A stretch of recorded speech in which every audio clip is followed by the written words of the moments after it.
안내문 다 받으셨죠? 저희 홈스쿨 시행하는 가정교육 시행하는 가운데 대부분의 이유는 신앙적인 이유가 많거든요. 그런데 지난 시간에도 말했듯이 요즘 비신자들 안에서도 홈스쿨이 그 열광이 일어나고 있어요. 그래서 엄마표 영어, 엄마표 방과후 이건 원래 예전부터 있었잖아요. 근데 요즘도 그 기독교인들이 아닌 분들이 학교를 보내지 않는 홈스쿨이 일어나고 있고, 그리고 베스트셀러로 책들이 되게 많이 나오고 있어요. 저도 당연히 홈스쿨이라고 해서 기독교인이겠지 하고 몇 권을 읽어봤는데 아니신 분들이 되게 많더라고요. 그런데 내용은 충분히 나하고 너무 공감대가 많이 가 있고 사실은 배울 점도 너무 많이 있는 것 같아요. 그런데 그 사람들이 홈스쿨을 선택하는 이유는 자신들이 바라고 원하는 교육의 기호가 있기 때문이거든요. 근데 이 인간의 기호라는 건 환경과 상황에 따라서 얼마든지 변할 수가 있다. 그런데 우리는 내가 바라고 아니면 내가 원하는 무언가가 있어서 그냥 내 스타일이거나 아니면 내가 추구하는 바가 있어서 시작하는 게 아니라 우리 신자에게 있어서 가정교육은 당연히 마땅히 해야 되는 부모님의 부르심이다 라고 생각을 하시면 좋을 것 같아요. 그래서 자녀 양육의 책임은 교회나 학교나 국가에 가서 매달릴 일이 아니에요. 1차적으로 가정에 있고 철저하게 이것은 부모의 몫이라 보시면 될 것 같습니다. 가정마다 교육의 모양새와 생김새가 다 다르거든요. 같은 신자라 할지라도 가치관과 또 역사를 바라보는 관점들, 또 아이들을 바라보는 시야가 다 다양하고요. 또 부모하고 자녀도 학습 유형이 다 달라요. 그러나 우리가 하나님을 믿고 있는 신자라면 이 방법은 다 다를지라도 우리가 말씀에 기초하는 교육은 마땅히 해야 됩니다. 그래서 우리 아이는 예배 스타일은 아닌 것 같아요. 이쪽은 아닌 것 같아요. 이런 게 우리 안에는 있을 수 없다라는 거예요. 아이들은 잘하고 있고 지금의 모습이 완전하지가 않아요. 하나님이 직접 아이를 키울 수 있지만 부모를 세우셨다는 걸 잊으시면 안 돼.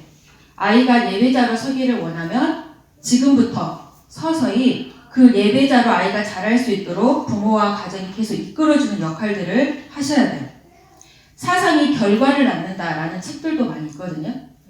저는 오늘의 모습이 내일의 모습을 낳는다고 생각을 해요. 그래서 어떤 아이, 내 아이만 늘 문제 아이 같잖아요. 다른 아이들은 다 착해 보여. 근데 그 아이의 그 모습이 되기 위해서 저도 이제 세월이 지나니까 그 아이가 그 모습을 하기 위해서는 많은 수고와 헌신의 손길이 있는 거예요. 그쵸? 그런 성품, 좋은 성품의 아이가 있으면 그 성품이 되기까지 많은 시간과 세월과 쌓아놓는 그 헌신이 분명히 있었다라고 생각을 해요. 그래서 가정과 아이들에게 지금 완전한 모습을 바라지 말고 내가 바라고자 하는 그 모습, 먼 미래의 큰 그림을 보고 지금부터 하나씩 하나씩 쌓는 거예요. 나중에 아이들이 다 크고 싸우려고 그러면 잘 쌓아지겠어요? 안 쌓아지죠. 그래서 저는 유치부가 너무 중요하다고 생각하거든요. 이때부터 하나씩 하나씩 잘 쌓아야 돼요. 근데 지금 어린 엄마들이 지금 너무 힘들죠. 아이 돌보는 시기가 지금 딱 너무 힘들기 때문에 많이 지치고 힘들지만 먼 미래를 보면 사실 지금 지치고 힘들면 제가 보는 큰 그림은 지금 지치고 힘들지만 내가 큰 그림을 보게 되면 나중은 지금 내가 쌓아놓은 것으로 인해서 나중은 더 감사한 일이 많이 있을 수 있어요. 근데 내가 지금 힘들고 지치다는 이유로 지금 좀 내가 쌓지 않으면 아이들이 지금 끝나는 건 아니거든요. 아이들이 평생 내 옆에 있는 거잖아요. 나중을 생각을 하셔야 돼요. 그래서 이제 저희 프린트를 보면 많은 교육학 철학자들의 바라보는 그 관점, 교육 관점이 다 있거든요. 성품을 중요하게 생각하거나 행복, 소크라테스는 진리를 중요하게 생각하고 루터는 시민의식, 종교, 습관, 욕구, 충족, 통찰력 이런 교육 관점을 가지고 교육을 하시고 책을 내시고 그거에 대해서 주장하시는 영역이거든요. 자녀들의 교육 방법을 선택하기 전에 나는 어떤 목표를 두고 할 건지 먼저 생각하셔야 돼요. 문제집을 하나 제가 고르더라도 이 교육 목표가 따라서 문제집 선정도 달라지더라고요. 저는 그랬어요. 문제집은 되게 많잖아요. 방법도 되게 많아요. 너무 많아요. 그런데 나는 어떤 걸 선택할 것이냐. 무작정 누가 좋다 그러니까 이게 뭐 베스트라니까 선택하면 나한테 안 맞을 수 있어요. 하나에 매이지 않고 취하지 않고 버릴 건 버릴 수 있는 유동성이 내가 목표가 뚜렷할 때 편하고 선정할 수가 있어요. 그런데 제가 생각하는 가장 중요한 방법은 홈스쿨이잖아요. 그런데 많은 분들이 스쿨에만 관심이 있어요. 앞에 홈이 먼저 있잖아요. 근데 홈엔 별로 관심이 없어요. 가정교육이잖아요. 제가 말하는 게. 근데 가정은 아무도 안 물어보시더라고. 교육만 물어봐. 가정교육이잖아요. 가정이 먼저잖아요. 자녀 양육도 똑같아요. 양육을 어떻게 하면 좋을까요? 그것만 물어봐요. 내 자녀에 대해서는 관심 없으시더라고요. 앞에 있는 게 좀 더 중요하다고 생각하거든요. 그래서 제가 말하는 가정교육에서 시행해야 될 공간이 가정이고 또 그 시행을 이행해야 될 양육자가 부모이기 때문에 저는 가정을 먼저 이해할 필요가 있다 라고 생각을 합니다. 가정은 창세기 1장 27절에서 28절 말씀대로 하나님의 형상대로 사람을 창조하셨어요. 그래서 남자와 여자에게 복을 주시고 그들에게 생육하고 번성하여 땅에 충만하라는 비전을 주시는 거죠. 하나님께서 혼자 있는 남자를 좋지 않게 보시고 돕는 배필을 지어주시는 거예요. 혼자 사는 것이 좋지 않다고 생각하시는 분도 하나님, 돕는 자가 필요하겠다 생각하시는 분도 하나님, 남자와 여자가 한 몸을 이루어야겠다, 그래서 가정을 이루어야겠다 하시는 분도 하나님, 동산을 다스리는 명령 또한 하나님께서 가정에게 주신 거예요. 그래서 이 모든 것은 하나님으로부터 출발했다는 거죠. 둘은 벗었으나 부끄럽지 않았어요. 그런데 죄가 들어오자 부끄러워진 거예요. 존 파이퍼 목사님 결혼 신학에서는 허다한 죄를 덮는 그 언약의 사랑이 발휘되지 않았기 때문에 부끄럽다라고 말을 하거든요. 그래서 따라서 하나님께서 처음에 제정하신 한 몸이 되어 결혼을 한 상태는 서로를 보고 부끄럽지 않은 관계, 서로가 벌거벗었으나 수치심을 느끼지 않는 관계가 하나님께서 태초에 지정하신 결혼이에요. 그런데 죄가 들어오면서 이게 깨지면서 내 안에 이기심이 발동이 되는 거죠. 그래서 상대의 잘못을 파헤치는 거예요. 그리고 원망하고 핑계하고 서로 안에서 가장 안전한 관계였는데 이게 깨어지면서 둘이 있는 게 편하고 안전하지 않아. 저 배우자가 어디 나를 쑤셔올지 몰라. 저 상대가 나의 어떤 모습을 흉볼지 몰라. 안전하지 않아. 불안한 거야. 그러면서 여자에게는 해산의 고통, 땀에게도 저주가 있고요. 수고하여야 먹을 수가 있는데 땀을 흘려서 먹는 것도 좋아. 근데 땀을 흘려도 먹을 수 없을 때가 있어요. 가시덤불과 엉겅퀴 때문에. 그리고 남편과의 질서가 파괴가 돼. 그런데 이 모든 것은 언약 백성에게만 해당되는 게 아니라는 거예요. 모든 인류에게 주어진 거예요. 목회자인 저희 가정도 똑같은 거예요. 남편과 질서가 파괴되고 서로가 서로를 찌르기에 바쁜 관계, 땀을 흘려도 먹지 못하는 것, 이 모든 것, 해산의 고통, 이 모든 것들은 이 땅에 살아있는 모든 인류에게 주어진 거예요. 그런데 하나님께서 언약의 자손에게만 옷을 입혀주시는 거예요. 그렇죠? 근데 옷을 입힌 것을 보고 에덴 동산에 쫓겨났을 때 아담과 하와가 서로의 모습을 보는 거예요. 내가 내 옷은 이렇게 해서 보긴 하겠지만 늘 생활하면서 보는 건 내 상대의 옷을 보는 거예요. 찌르려고 하다가도 배우자의 옷을 보면 덮어주셨지. 그러면서 서로 부부 안에 그리스도로 말미암아 예수님께서 입혀주신 의의 옷으로 말미암아 서로가 서로를 용서하고 용납하는 관계가 되는 거죠. 왜 선악과를 만들어서 죄를 짓게 한 거야? 이런 말을 서로의 옷을 보면, 내가 입고 있는 옷을 보면 그런 말을 할 수가 없어요. 감사한 거죠. 내 옷을 입혀주신 분, 내 배우자에게 옷을 입혀주신 분. 완벽히 회복이 되어서 내 배우자가 지금 완벽한 모습이어서 용서와 용납이 되고 우리가 서로 관계가 의로워진 게 아니라 허다한 죄를 덮어주는 예수 그리스도의 옷, 언약의 사랑으로 서로가 서로를 용서하고 용납함으로 두려움과 수치심이 사라지게 된 거예요. 그런데 나는 언약의 백성인데 여전히 내 가정 안에 해산의 고통이 있고 수고로움이 있다는 거예요. 여전히 내 부부 안에 갈등이 일어나고 있다는 거죠. 그런데 이 땅에 있는 동안 그럴 거라는 말을 하시는 거예요. 이 모든 것들은, 이 모든 벌, 이런 모든 심판들은 철저하게 이 땅에 있는 동안 이렇게 말씀하고 있어요. 이 땅에 있는 동안. 그래서 이 땅에서 이루어지는 결혼은 일시적인 거예요. 영원한 게 아니에요. 우리가 예수님 다시 오셔서 하늘에 가면 부부 관계가 없어지는 거예요. 이 땅에 있는 동안 일시적으로 한계적인 관계예요. 좋으신가요? 다행이다 생각합니다.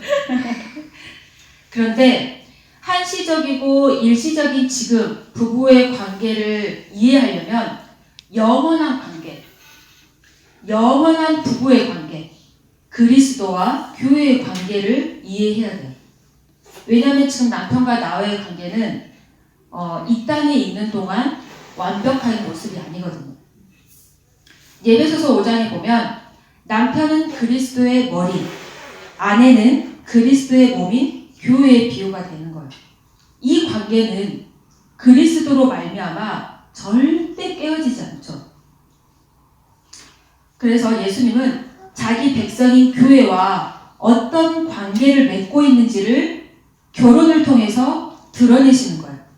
이건 너무 거룩한 언약의 약속이에요. 교회에 대한 예수님의 헌신, 희생, 사랑, 이게 결혼을 통해서 드러내는 거고, 우리가 결혼해야 되는 이유예요. 우리가 왜 결혼할까요? 그냥 사랑하는 사람을 만나서. 내 아이들이 왜 결혼을 해야 될까요?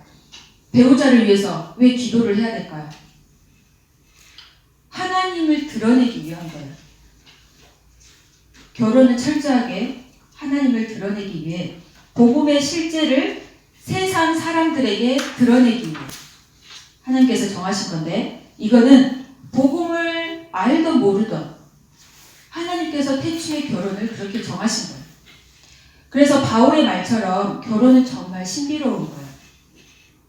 태초에 하나님께서 결혼으로 시작하시잖아요. 남자와 여자를 한 몸으로. 그런데 계시록에도 어린 양의 혼인잔치가 나와요. 처음과 끝이 결혼 이야기예요. 그래서 남자 보면 저희 안내문에 한번 남자 조팔파 목사님이 정의하고 있는 비전 한번 같이 읽어보도록 하겠습니다. 시작. 머리됨은 가정 안에서 남편으로서 그리스도처럼 섬기는 리더십, 보호, 공급에 주된 책임을 감당해야 하는 거룩한 소명이다. 교회가 자신의 구원과 성화를 계획하고 주도하지 않아요.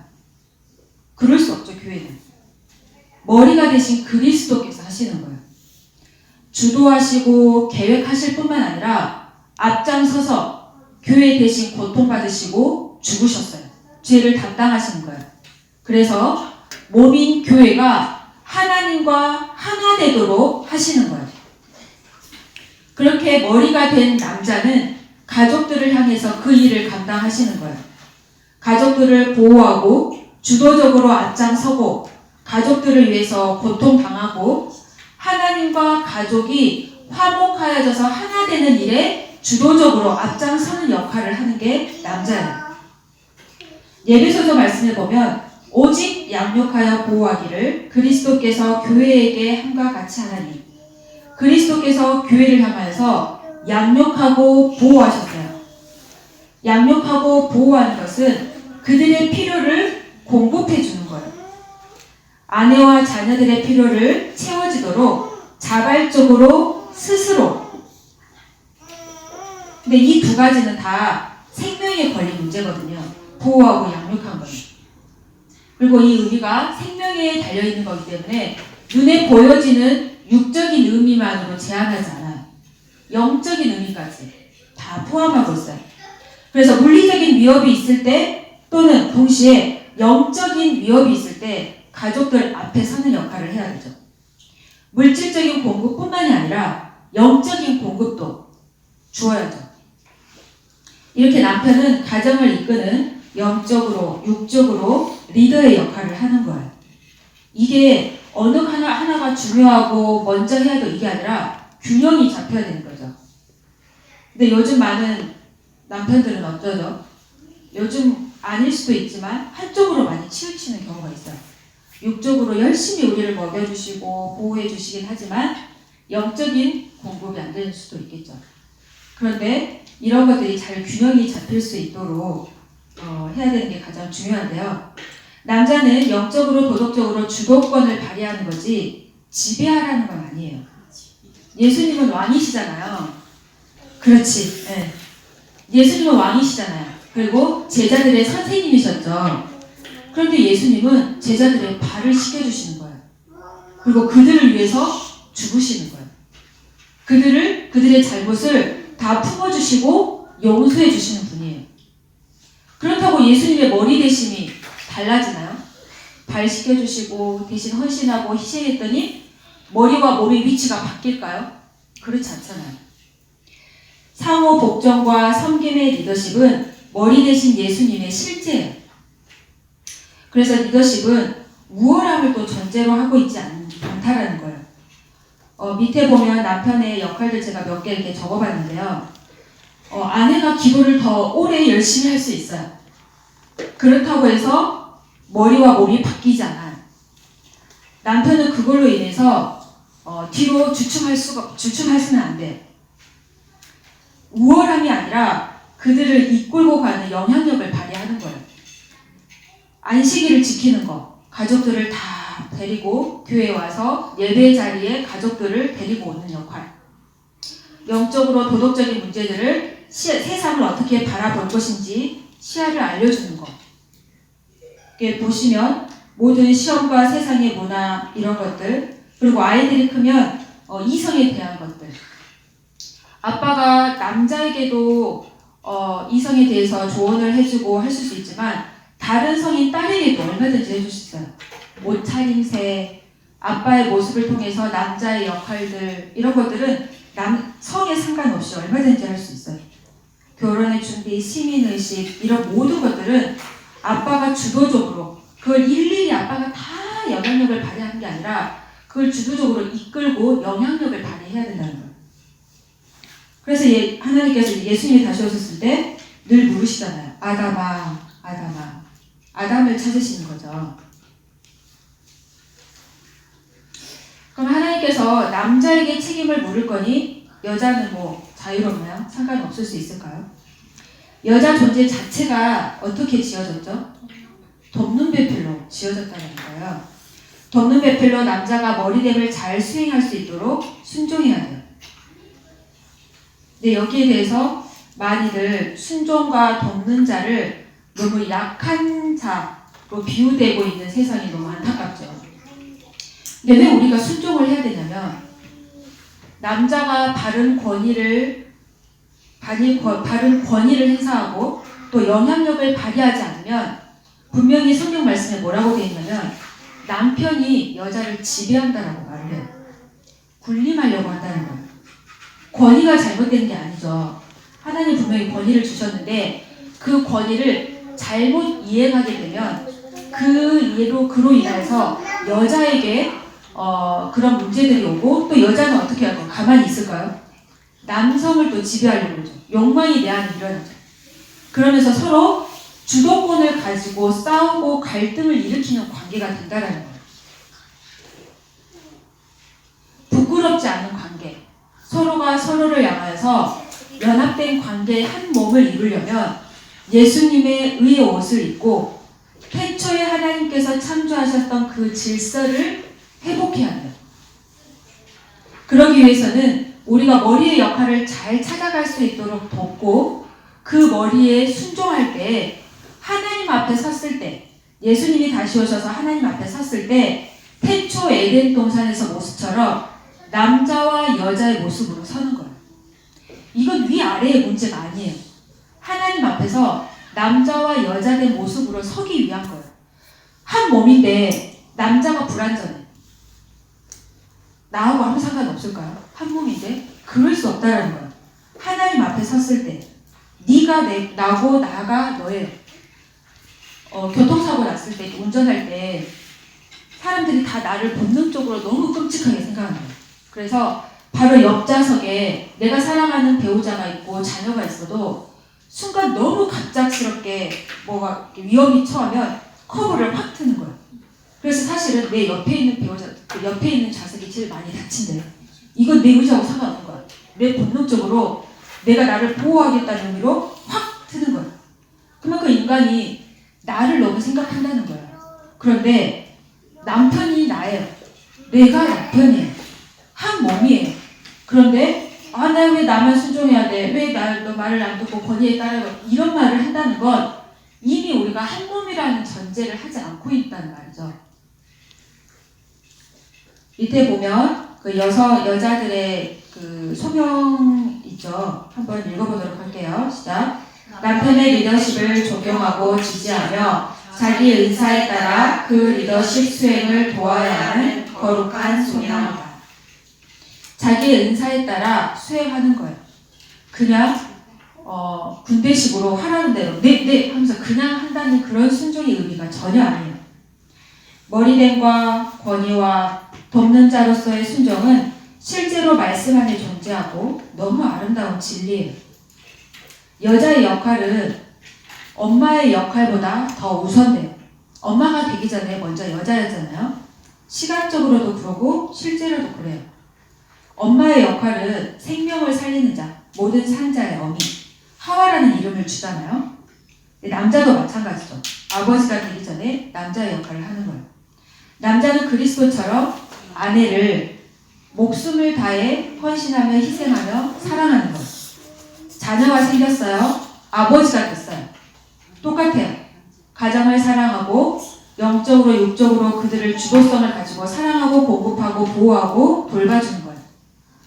여자는 아이가 생기기 전에 여자로서 남편을 돕고 순종하는 거예요. 아이가 자녀가 생겼어요. 그러면 그 아이들에게 생명을 살리는 일을 하는 거예요. 그 생명은 하나님 앞에 그리스도를 닮은 거죠. 생명을 잉태하는 교회처럼 그 역할을 감당하는 거예요.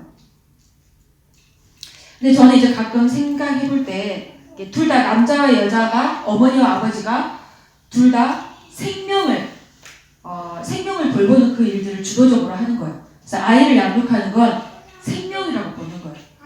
아버지는 그 생명을 먹이고 입히고 돌보고 엄마는 그 생명을 거듭날 수 있도록 보호하고 사랑해주고 감당하는 순종하고 이끌어주는 건데 왜 하나님께서 처음부터 남자와 여자, 아이 이렇게 완벽하게 짓지 않으셨을까? 이런 거 한 번씩 생각해 볼 때가 있어요. 이것도 동일한 거예요. 생명을 생각하면 남자와 여자가 그리스도와 교회의 관계 그리고 그리스도가 교회를 변함없이 사랑하는 이 관계 이거를 어디서 배울 수 있을까? 하나님께서는 그것을 엄마와 아빠 부모에게서 그걸 배울 수 있도록 가정 안에서 모델을 만들어 놓고 계시다는 거예요. 그렇죠?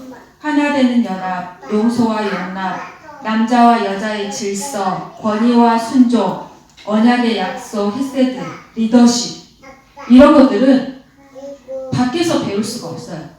하나님께서 이미 가정 안에서 엄마와 아빠의 역할 안에 두 결혼 사이에서 이미 만들어준 성품인 거예요. 이것을 자녀에게 계속 이어갈 수 있도록 하나님께서 만들어 놓으신 거죠.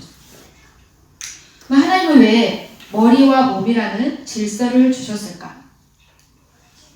보면 안내문 보면 권위라는 무엇이냐면 하나님께 위임받은 특정 관할권이며 이를 수행할 자원과 권한이 부여가 돼요.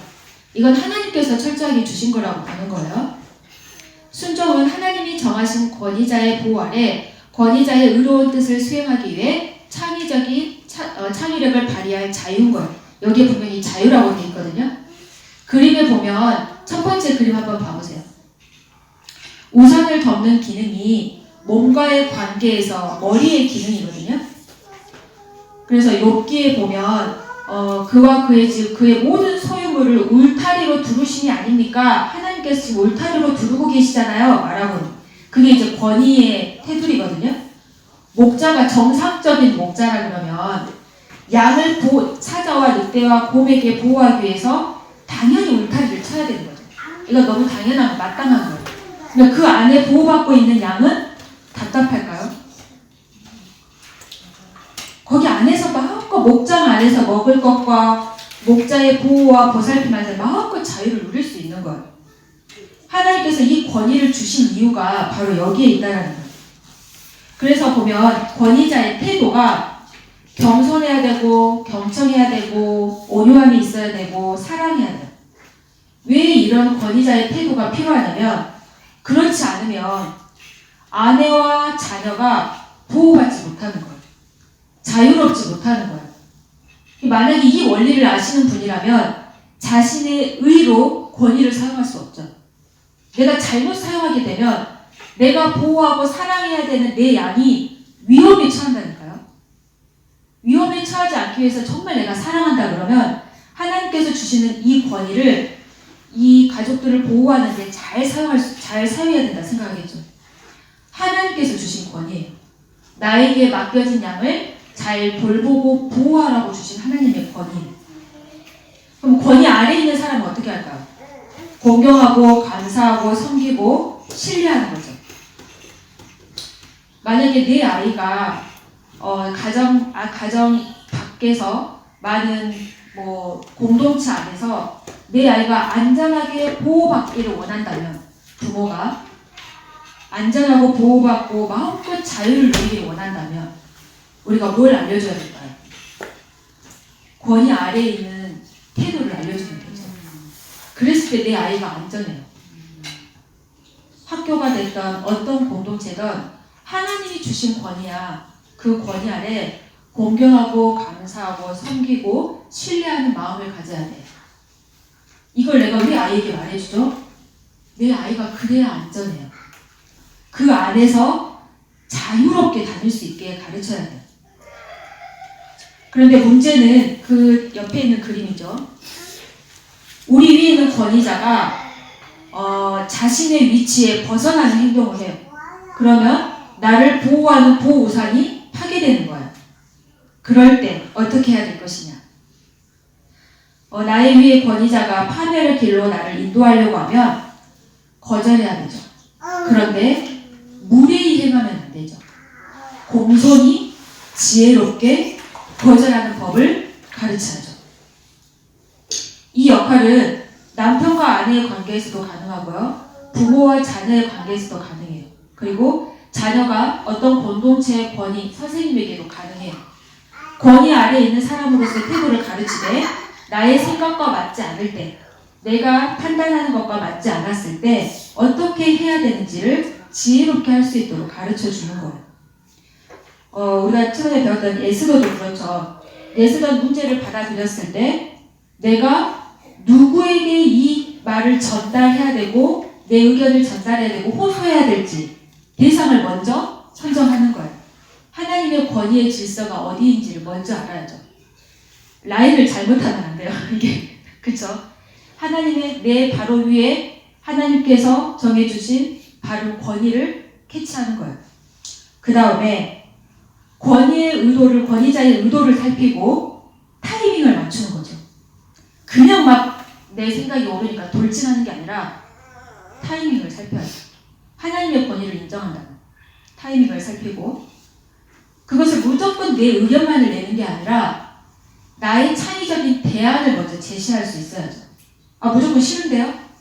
왜 싫은지 말할 수 있는 지혜가 필요하죠. 그 모든 것을 말했어. 결과에 대해서는 우산에 보면 지금 그림 보면 결과에 대해서는 지금 나에게 가려주신 하나님의 권위자 위에 최고의 권위자가 우산이 또 있어요. 최고의 권위자 앞에 모든 결정을 내려놓는 법을 배우는 거예요. 이게 겸손이에요. 겸손은 주님을 전적으로 의지하고 의존하고 인정하는 거예요. 내 바로 위에 권위자가 마음에 들지 않더라도 그 권위자의 위에 있는 최종적인 권위자 하나님이 계시다는 걸 인정하는 거예요. 그래서 나를 철저하게 낮추고 하나님의 뜻에 순복하고 순종하는 것을 배우는 거죠. 우리의 권위자가 하나님 아래에 있지 못하고 벗어나더라도 너무 걱정할 필요 없어요. 여전히 하나님이 보호하고 계시는 거예요. 배우자가 사별한 경우에도 똑같아요. 시편 말씀에 거룩한 초소에 계신 하나님은 고아의 아버지시며 과부의 재판장이시라. 하나님께서 직접 돌보시는 거예요. 믿지 않는 배우자, 나를 제대로 이끌어주지 않는 것 같은 배우자, 다 동일해요. 여전히 우리의 최고의 권위자인 하나님께 나는 순종하는 거예요. 순종하는 위치에 있음을 잊지 않으셔야 돼요. 가정은 하나님이 세우신 첫 권위 구조예요. 그 권위 구조가 가장 기초가 되어야 돼요.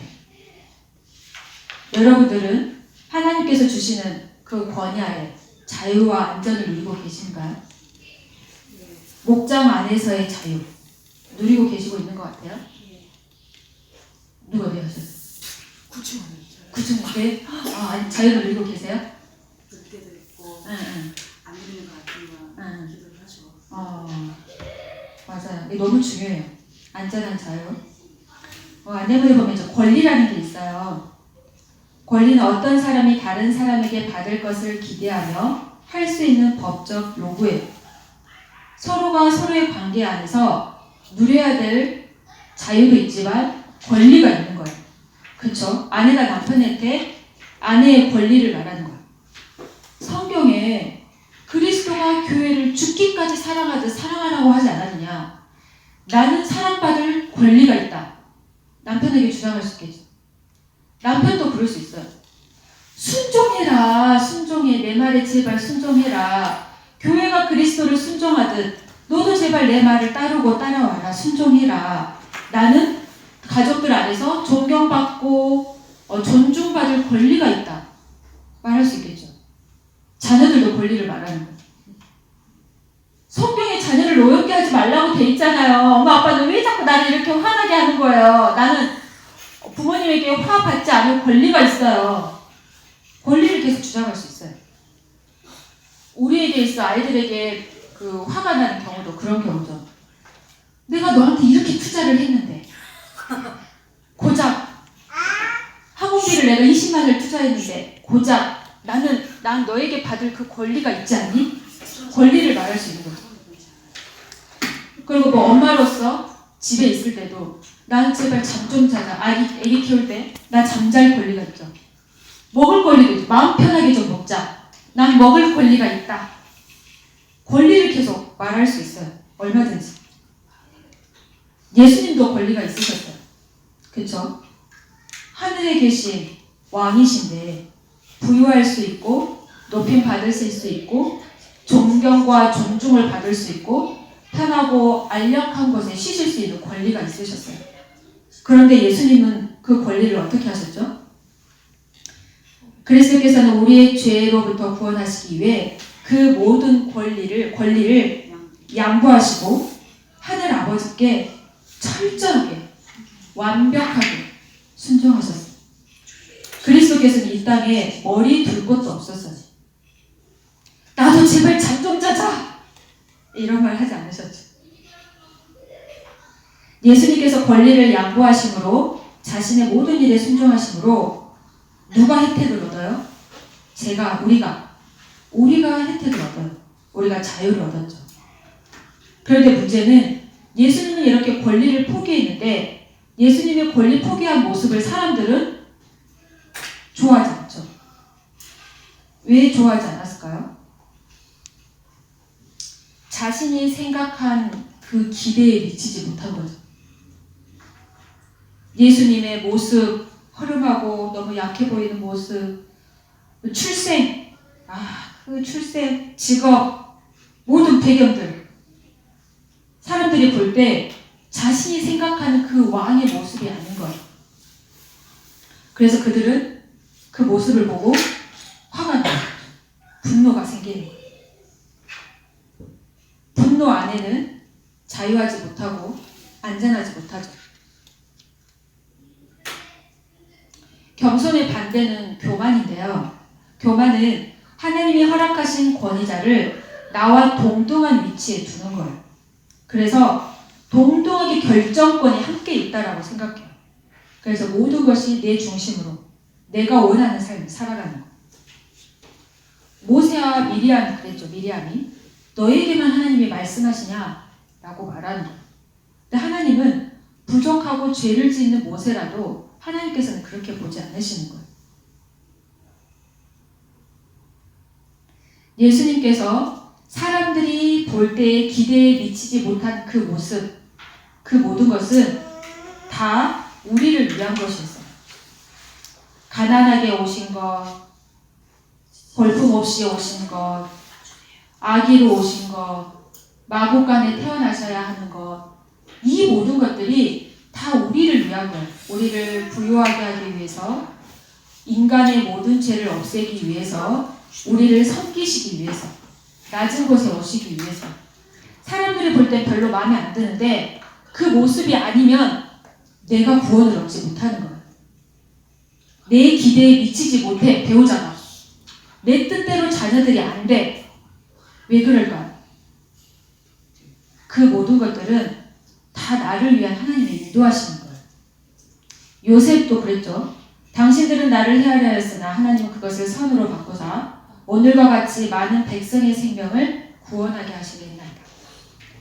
다윗도 압살롬의 반란에 피해서 도망갈 때 시므이가 저주를 하잖아요. 그가 저주한 것을 여호와께서 그에게 다윗을 저주하라 하십니다. 그 모든 것들이 하나님께로 왔다는 걸 인정하는 거예요. 그리고 하나님께로 왔기 때문에 나에게 있어서 가장 좋은 것이라고 인정을 하는 거예요. 그럴 때 내 삶에 분노가 아니라 예수님을 보면서 분노가 아니라 만족과 감사가 일어나는 거예요.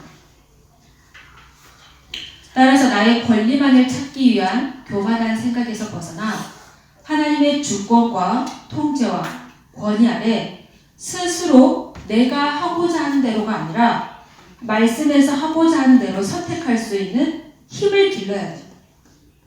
이 힘이 바로 또 온유함이거든요. 온유라는 뜻이 프라우스라고 해서 통제된 힘, 자기의 힘을 통제하는 강한 사람이에요. 모세도 그랬고 예수님도 그러셨어요. 마태복음 11장 한번 봐볼게요. 11장 28절에서 30절 말씀에 같이 한번 읽어보겠습니다. 시작. 수고하고 무거운 짐진 자들아 다 내게로 오라. 내가 너희를 쉬게 하리라. 나는 마음이 온유하고 겸손하니 나의 멍에를 메고 내게 배우라. 그리하면 너희 마음이 쉼을 얻으리니 내 멍에는 쉽고 내 짐은 가벼움이라. 모세가 어떻게 온유함을 가질 수 있었을까? 예수님은 어떻게 온유하실 수 있었을까? 모든 주권과 통제 아래 있다라는, 아까 그렇지 않았을 때 내 기대에 미치지 못했을 때 내가 분노가 일어나는 거고, 이 분노는 그 모든 것들이 하나님의 다스림과 통치 아래 있을 때 감사와 회복으로 바뀌는데, 만족으로 바뀌는데, 이런 것들을 하나님의 시야로 볼 수 있는 힘이 필요하거든요. 근데 그 힘이 온유함인데요. 이 멍에라는 거에 대해서 생각해 보실 필요가 있어요. 멍에는 이 소 고리에 이렇게 끼우는 멍에잖아요. 예수님께서 내 멍에를 매라고 하는 거예요. 그러면 소가 두 마리를 같이 이렇게 멍에를 끼우게 되면 서로가 서로의 발을 맞추는 거예요. 그리고 방향도 서로 맞추는 거죠. 멍에가 같이 끼어 있으니까. 그래서 짐을 들 때도 둘이 같이 짐을 드니까 좀 가볍겠죠. 속도와 방향에 맞춰서 서로가 한 팀이 돼서 내게 지워진 짐을 함께 짊어지고 가는 거예요. 그런데 문제는 뭐냐면 염소하고 만약에 멍에를 끼운다고 생각해보세요. 이렇게 되면 어떻게 될까요? 짐을 들 때 큰 소하고 작은 염소하고 같이 멍에를 끼워. 그러면 이게 동등한 힘으로 같이 이끌고 갈까요? 그러면 동등하게 힘을 합쳐서 그 방향 조절이 가능할까요? 안 되죠. 소 힘 더 센 소에게로 완전히 쏠리고 염소는 그냥 따라가는, 그냥 힘 조절도 힘도 그냥 소가 다 짊어지는 거예요. 예수님과 우리가 함께 가는 게 그렇다는 거예요. 예수님이 우리와 멍에를 같이 메고자 하는 거예요. 그런데 힘의 차이가 너무 많아요. 마치 내가 그 멍에를 메고 있는 것 같아. 염소가. 소가 지금 다 하고 있는데 자기는 그냥 따라가고만 있는데 마치 소와 같이 내가 짐을 싣고 가고 있는 양 취할 수 있어요. 멍에를 메고 있다는 그 하나 때문에 마치 저희가 예수님과 함께 그렇게 가고 있거든요. 멍에를 메며 같이 가고 있어요. 그런데 내가 자꾸 화가 나. 모든 상황과 환경이 다 마음에 안 들고 내 기대에 차지도 않고 내가 요만큼 했으면 너는 인간적으로 요만큼 해야 되잖아. 비교가 되고 화가 되고 짜증이 나는 거예요. 그런데 예수님은 나와 함께 멍에를 메고 계시는데 나보다 훨씬 큰 모든 멍에를 다 메고 계시는 거예요. 너무 불공평하게 아무 말도 없이 묵묵하게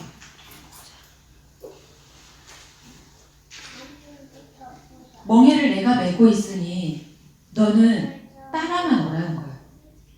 모든 것을 내가 다스리고 있고 모든 것을 내가 좋은 것을 너희에게 주겠다는 거예요. 따라만 오라는 건데 사람들은 이 따라오는 게 모든 멍에를 내가 다 메고 있는 것처럼 내가 소인 것처럼 생각하는 거예요. 순종은 축복이에요. 억압이나 나를 짓누르는 게 아니에요. 순종은 너무 축복이에요. 저는 우리 아이들이 이렇게 순종하는 아이를 자랐으면 좋겠어요. 내가 아내로서 순종하는 게 너무 짜증이 나고 불공평하다고 생각하면 내가 이거를 내 딸에게 가르쳐 줄 수 있을까요? 야, 너는 그렇게는 살지 마. 이렇게 되잖아요. 순종은 너무 귀한 축복이에요.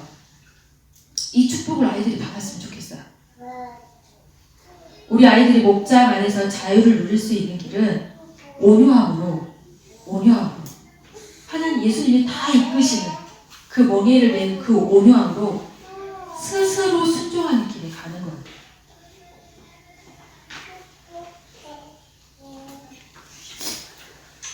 농사에는 절대 불변의 진리가 있거든요. 심는 대로 거둔다. 아이들은 부모의 삶을 비추는 거울이에요. 요즘 보면 책 제목이 너무 마음에 드는 책 제목이 많이 있는 것 같아요. 보세요. 함께하는 시간만큼 아이들은 자란다. 이런 책이 있어요. 아이들은 생활 속에서 배운다. 아들아, 내가 맡겨둔 자녀는 잘 키우고 있니? 이런 책도 있어요. 제목부터가 너무 마음에 들어. 이제 우리는 아이들에게 어떤 씨앗을 뿌릴지 생각해 보셔야 돼요. 내가 뿌린 씨앗에 맞게 내가 열매를 거두는 것. 자녀 양육에서도 성공 신화가 되게 많이 일어나고 있거든요. 너도 나도 성공을 쫓아가는 거예요. 근데 어떤 성공을 우리가 바랄까? 저도 제 아이들이 성공하기 원하고 어떤 성공을 우리가 원하고 있는가? 진정한 성공은 가정에서 이루어져야 된다 생각하거든요. 밑에 보면 품성은 어떤 대가를 치르더라도 올바른 일을 하려는 내적 동기라고 되어 있어요. 어떤 대가를 치르더라도 내가 선택하는 거예요. 그게 내 안에 힘이 있는 건데 이게 성품인 거예요. 명성은 수증기 같고 인기는 우연한 사건이며 부유함은 날아가 버리지만 오직 품성만 영원하다는 말이 있어요. 부모는 하나님의 질서 속에 자녀의 생명을 귀하게 여기고 돌보고 보호하고 양육해야 돼요. 우리가 교육에 있어 가장 중요하게 생각해야 되는 건 그리스도를 닮아가는 거예요. 그런데 그리스도를 닮아가는 이 교육, 가장 우선시 돼야 되고 가장 중요한 이 교육은 부모를 통해서 얻는 거예요. 그리스도와 교회의 관계를 결혼을 통해서 드러내주고 있는데 하나님의 방법이 결혼을 통해서 드러내주고 있기 때문에 이거를 다른 어느 곳에서 배울 수 없어요. 여러분들은 부모로서 아이들에게 그리스도와 교회의 관계를 가정에서 잘 드러내고 계시나요? 내 아이들은 엄마와 아빠의 용서와 용납 속에 영원히 끊어지지 않는 약속의 사랑을 받는 자녀가 되고 있는 것 같아요. 내 자녀들은 엄마와 아빠의 질서 속에 마음껏 자유롭게 안전함을 누리고 있는 것 같은가요? 그 밖에 가정 안에서 드러나는 모든 그리스도의 성품들, 제가 지금 말하고 있는 성품을 제가 어제 동그라미를 해봤더니 한 20개 정도 되는 것 같아요. 지금 제가 말하고 있는 모든 성품들. 성품 개발원이라는 곳이 있는데 거기에서 49개의 성품을 말하고 있거든요. 근데 제가 가정에서 해보니까 사실은 이게 다 연결이 돼 있어요. 그래서 49개 이걸 쪼개고 되면 이제 더 많이 될 수도 있는데 제가 지금 오늘 말하고 있는 거에 동그라미만 쳐봐도 20가지의 성품들이 나오더라고요. 말을 하자면 더 많이 나올 수 있긴 하겠지만 근데 이 중요하고 가장 기본이 되는 이 성품들이 남자와 여자의 관계 안에서 그리고 부모와 자녀의 관계 안에서 다 드러나게 돼 있다는 거예요. 그래서 아까 책 제목처럼 아이들의 가장 귀한 교육은 삶에서 배우는 거예요. 생활하면서 배우는 거예요. 권위와 순종을 그러니까 저희 자매님들이 어떻게 남편에게 왜 순종해야 돼요? 자녀들이 보고 있잖아요. 어떻게 순종해야 되는지 말로도 알려주지만 삶을 통해서 생활 속에서 보고 있잖아요. 근데 사실 우리 부모님들은 많이 그렇게 못하셨죠. 그 관계. 저는 뭐 믿음의 부모님도 아니시기도 했지만 아이들이 교회에서 그리스도와 교회에 대해서 배울 때 헤세드의 사랑을 배울 때 그리고 여러 가지 성품들을 배울 때 그게 이미 내 삶의 생활 속에서 그리고 가정 안에서 아이들이 살아온 것들을 끄집어낼 수 있어야 되는 거예요. 이게 너무 중요한 교육이고 우리 운주자매님이 교육에 대해서 엄청 기대를 하고 오셨는데 제가 가장 중요하게 생각하는 이 교육이 마음에 체험이 있으셨는지 모르겠어요.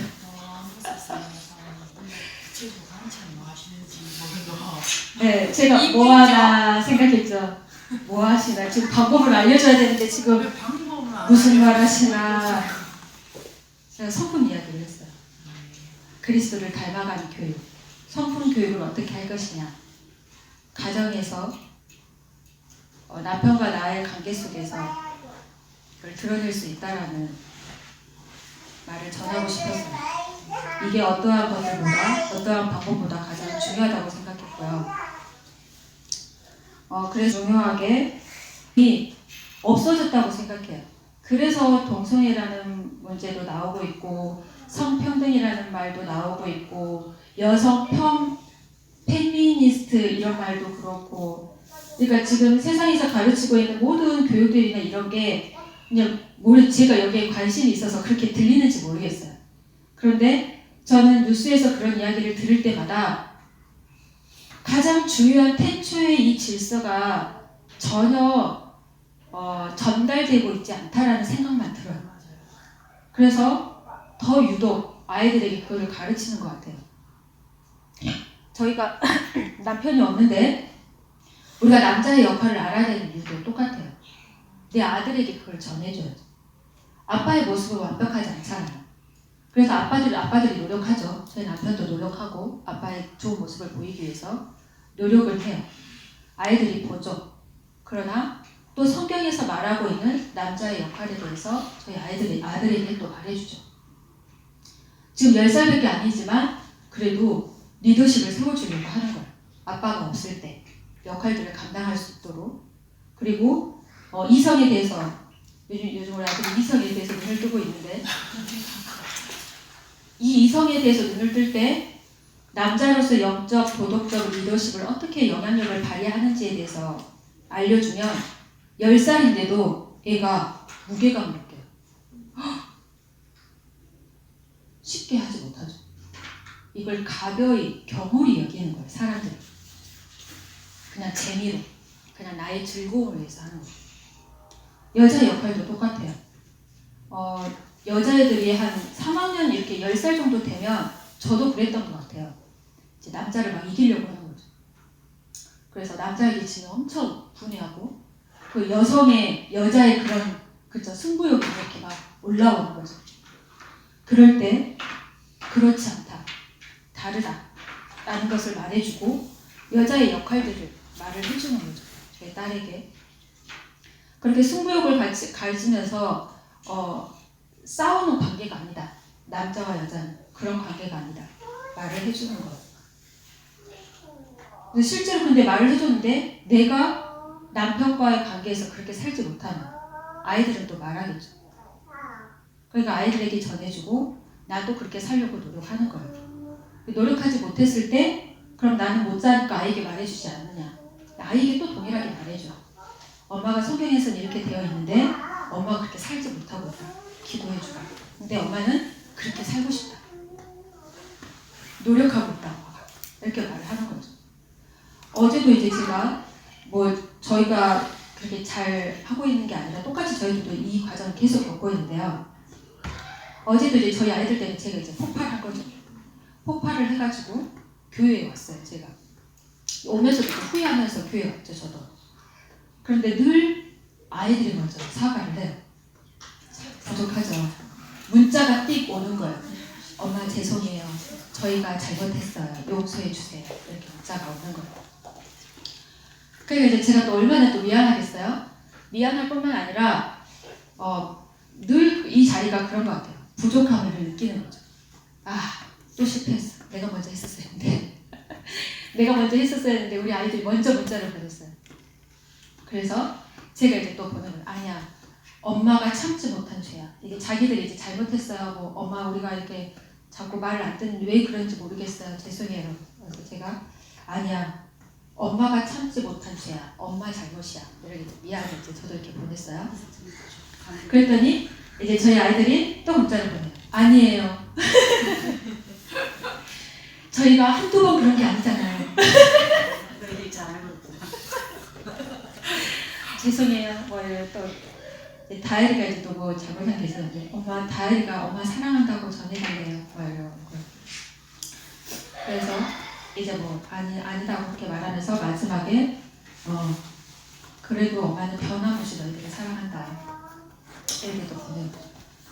이게 한 번 있는 일일까요? 매일 있어요? 매일 있습니다.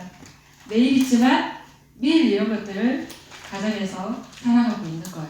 서로의 부족함을 보고 또 서로의 잘못을 보고 또 서로의 방향을 또 제시해주고 이러한 성품들이 부모에게 인식이 됐을 때 앉혀서 학습으로 가르치는 게 아니라 일어나는 상황과 환경 속에서 아이들에게 전달해 줄 수 있어요. 이렇게 교육이라고 하면 늘 학습으로 생각하시는 거예요. 앉아, 이건 이런 거야. 이렇게만 우리가 배웠고 또 그렇게만 가르쳐야 된다라고 생각을 하는 거예요. 그런데 이런 것들을 미리 부모가 학습이 돼야 되겠죠. 아이들에게 전달해 주려면 먼저 부모가 이걸 학습을 하고 이해를 하고 있을 때 분명히 아이들의 삶 속에 그러한 상황이 나타나요. 그럴 때 이때를 위함이구나 생각하고 하나의 성품을 끄집어내야죠. 그래서 아이에게 전달해 줄 때 너무 학습 효과가 좋은 거죠. 제가 원하는 교육은 이런 교육이에요. 아이들이 앉혀서 자 공부하자 스케줄 딱딱딱 이렇게 하는 게 아니라 제가 학습을 하고 있는 상태에서 이거를 가르치고 아이가 배워야 할 때를 하나님 주세요. 기도를 하고 준비하고 있으면 하나님께서 그 상황과 때에 맞춰서 그 상황을 주고 성령님께서도 그 순간 제가 생각나게 해주세요. 그래서 그 일들을 이행하게 되는 거예요. 최근에도 이제 저희 딸이 이제 귀를 뚫었거든요. 귀를 이제 뚫어달라고 계속 그러더라고요. 그래서 저는 그래 그럴 수 있지. 너무 가볍게 생각했어요. 그래서 턱신도시를 다 돌았는데 귀 뚫는 데가 없는 거예요. 나주까지 나갔어요. 그래서 나주를 다 돌았는데 없어요. 저 어릴 때는 그냥 아무 데서나 다 뚫어졌거든요. 금은방, 미용실 다 뚫었는데 나주 시내를 다 돌아도 없어요. 그래서 이제 버스를 이제 차 운전하면서 오는데 시온이한테 시온아 엄마가 약속을 안 지키려는 게 아니라 엄마의 의지와 상관없는 환경이야 라고 말하는 순간 엄마의 의지에 아버지 와 하는 순간 갑자기 뭐가 번뜩 생각이 드는 거예요. 우리의 의지와 상관없는 상황이 일어났네? 이게 무슨 일일까? 기도해야겠다 라는 생각이 들었어요. 그래서 아이와 말을 하고 기도하는 시간을 가졌어요. 그런데 기도를 하는데 그 귓뚫은 종의 말씀이 신명기에 있는 말씀이 생각이 나더라고요. 그래서 그 다음날 시온이에게 그 말씀을 이야기를 해줬어요.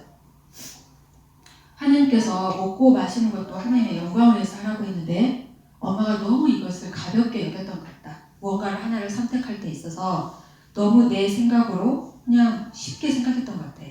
우리가 늘 기도하고 준비해야 되는데 엄마도 그러지 못한 것 같아. 기도를 했는데 귀뚫은 종이라는 이야기가 있어. 이야기를 해주고 네가 다시 한번 생각하고 기도했으면 좋겠다. 근데 또 한동안 말 안 하더라고요. 한 일주일 며칠이 지나갔어요. 그리고 저도 이제 아무 말 하지 않았죠. 근데 그 순간에도 제가 처음부터 말씀을 생각한 게 아니죠. 저도 모르고 넘어간 거예요. 저도 실수를 한 거죠. 그런데 하나님께서 그 상황을 통해서 우리가 모든 일을 기도로 하나님께 물어야 된다는 것들을 아이에게 사용해 줄 수 있는 환경과 생활이 되는 거예요. 지금 상황이. 그래서 이제 일주일 뒤에 한 일주일 좀 지나서 말하더라고요. 하나님의 종이 된다는 마음으로 뚫으면 안 돼요. 저는 내실 안 뚫었으면 하는 마음이 많이 있었죠. 그런데 하나님의 종으로 생각하고 뚫으면 안 될까요? 이 말이 진실은 아니죠. 얘는 뚫고 싶은 거죠. 말씀과 상관없는 거죠.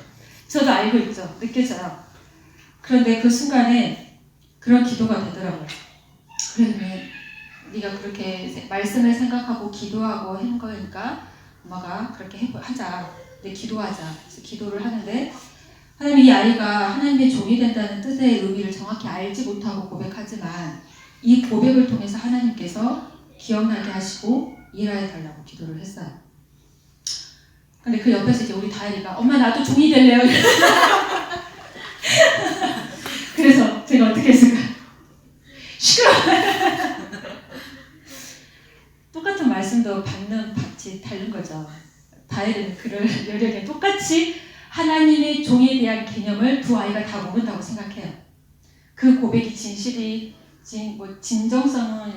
있다라고 저는 둘 다 똑같다고 생각하지만 시온이는 제가 그렇게 해주고 다혜리는 그렇게 해주지 않았어요. 이유가 있는 거죠. 그래서 이 과정, 이가 하나 결정하는 과정도 저희 아이들과 다 함께 한 달이 걸렸어요. 지금 2월이 다 갔으니까요. 1월 말부터 우리 시온이가 말을 한 건데요. 다 아이들과 함께 엄마가 이런 일이 있었어. 기도하자. 근데 엄마가 이런 말씀이 생각났다. 누나가 기도하고 결정하기로 했어. 기도하고 귀 뚫기 전에도 차에서 그렇게 같이 기도하고 아이들도 그 말씀 동일하게 동생 시온이뿐만 아니라 동생들도 같이 말씀 읽고 근데 이게 나의 모든 삶이 이렇게 되기를 원하죠. 그러나 그렇게 되지 않잖아요. 그런데 노력을 하는 거야. 그런데 이런 모습이 제 삶 속에 한 이틀에 한 번꼴 나타나는 현상이다. 그러면 이 이틀에 한 번꼴을 내 아이들이 볼 수 있는 거야. 같이 있으니까. 같은 시간 속에 공간 속에 있기 때문에 그거를 보고 자라잖아요. 그래서 그러한 삶들의 성품이 잘 일어나는 성품의 가정이 잘 이루어졌으면 좋겠어요. 그래서 그 뒤에 보면 부부학교 기도문이 있어요. 너무 좋아서 한번 제가 뽑아봤거든요. 그냥 그대로 읽으면서 기도 서로를 위해서 기도하는 거죠. 남편에게도 딱 찍어서 나를 위해 이렇게 기도해줘 하는 거예요. 많이는 바라지 않고 일주일에 한 번만 이거 읽어만 줘 이렇게 기도 부탁을 하는 거예요. 저도 이거를 꼬깃꼬깃 찍든지 핸드폰 찍든지 꼬깃꼬깃 막 주머니에 넣든지 해서 남편을 위해서 이렇게 기도하는 거예요. 근데 정말 기도가 놀라운 게 이런 문구들 이렇게 믿음의 선배들의 기도 문구들을 외우는 게 좋아요. 그냥 외우면 기도하면 그 기도의 문구대로 내 마음의 소망이 진짜 생기더라고요. 그래서 저희 아내의 기도 한번 다 같이 읽어볼까요? 아내기도 천천히 한번 다 같이 읽어보겠습니다. 시작. 주님, 제가 선한 아내가 되게 해주시옵소서. 주의 도우심이 없이는 결코 선한 아내가 될 수 없습니다. 저의 이기심과 조급함과 예민함을 자비로움과 오래 참음과 모든 것을 기꺼이 감수하는 마음으로 변화시켜 주옵소서. 저의 완악한 마음의 벽을 주의 말씀으로 무너뜨려 주옵소서. 제게 새 마음을 허락하사 제 속에서 주의 사랑과 평안과 기쁨이 역사하게 하옵소서. 제 마음속의 죄악, 특히 남편과 관련된 죄악을 드러내어 주옵소서. 남편에게 매몰차거나 비판적이거나 화를 내거나 원망하거나 무시하거나 혹은 용서하지 않는 마음을 가졌던 것을 고백합니다. 저에게 있는 마음의 상처나 분노나 낙심을 내어버리고 주님처럼 철저하고 완벽하게 그를 용서할 수 있도록 도와주세요. 저를 화목과 평화와 치유의 도구로 만들어주세요. 제가 평화롭고 안락하게 안전한 가정을 꾸밀 수 있게 하옵소서. 저를 마음과 영혼이 풍요로운 창조적이고 자부심 넘치는 사람으로 성장하게 해주셔서 남편에게 자랑스러운 아내가 되게 해주옵소서. 남편의 현재 모습 그대로를 받아들이게 하시고 제 힘으로 그를 변화시키려 하지 않게 하옵소서. 인간적인 방법으로는 그를 변화시킬 수 없기에 주님 손에 모든 것을 맡깁니다. 주께서 우리 부부를 온전케 하시길 원합니다. 우리 부부를 하나 되게 하사 매사의 뜻을 합하게 해 주옵소서. 인내와 안위의 하나님이 우리로 그리스도 예수를 본받아 같은 마음을 품게 하시기 소원합니다. 주께 대한 그리고 우리 부부 서로에 대한 헌신이 날마다 더 깊어지기를 기도합니다. 주의 뜻대로 남편이 가정의 머리가 될 수 있도록 해주시며 머리로서 지도력을 발휘하는 그를 지원하며 존경할 수 있는 방법을 제게 가르쳐 주옵소서. 남편이 원하고 필요로 하는 것이 무엇인지 제게 알려주시며 문제가 악화되기 전에 파악할 수 있게 해 주옵소서. 우리 결혼 생활에 주의 생기를 불어 넣어주시고 남편과 더불어 새로운 관계를 엮어가는 부부가 되게 해 주옵소서. 이렇게 기도하는 아내가 되기를 바랍니다.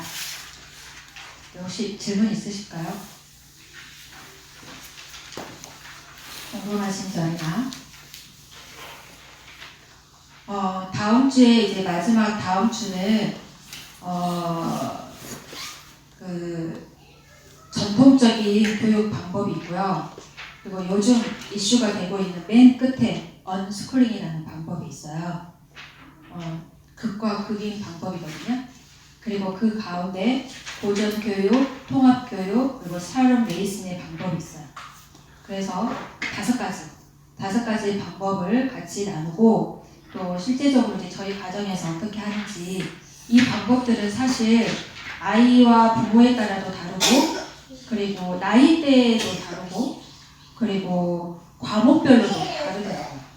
그래서 저희는 이제 다 저희 가정에 맞는 거 이제 조금씩 이렇게 하고 있는 영역들이 있어서 이 5가지 방법에 대해서 나누고 저희 가정은 어떻게 그걸 하고 있는지 그거에 대해서 한번 나누고 또 이제 다음 주에 함께 모여서 기도하는 시간